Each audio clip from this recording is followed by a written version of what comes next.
This video will be an overview of cellular respiration.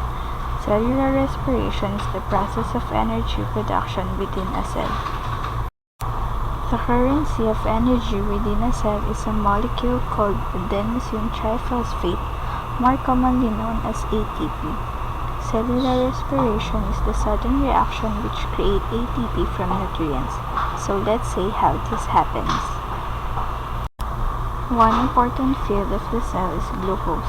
The body acquires glucose by breaking down carbohydrates in the diet into their simplest form.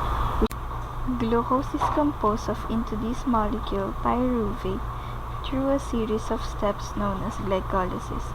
When we look at those steps, the process of glycolysis produces two ATP molecules. It also produces two NADH molecules. The pyruvate molecule then undergoes another series of reactions known as the tricarboxylic cycle, more commonly known as TCA cycle, but it is also known as citric acid cycle and the Krebs cycle. The TCA cycles creates a guanosine triphosphate, which is essentially an ATP and FADH2, which will get turned into ATP later, and 3-NADH will also get turned into ATP later.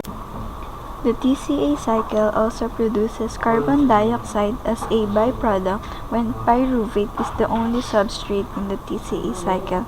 Amino acids can be used to TCA cycle and so to fatty acids by the process called beta-oxidation.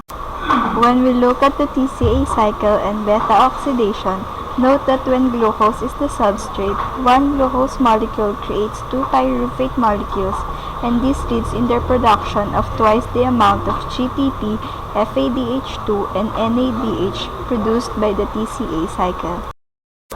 The FADH2 and NADH molecules then used to create ATP, which is the energy of the cell.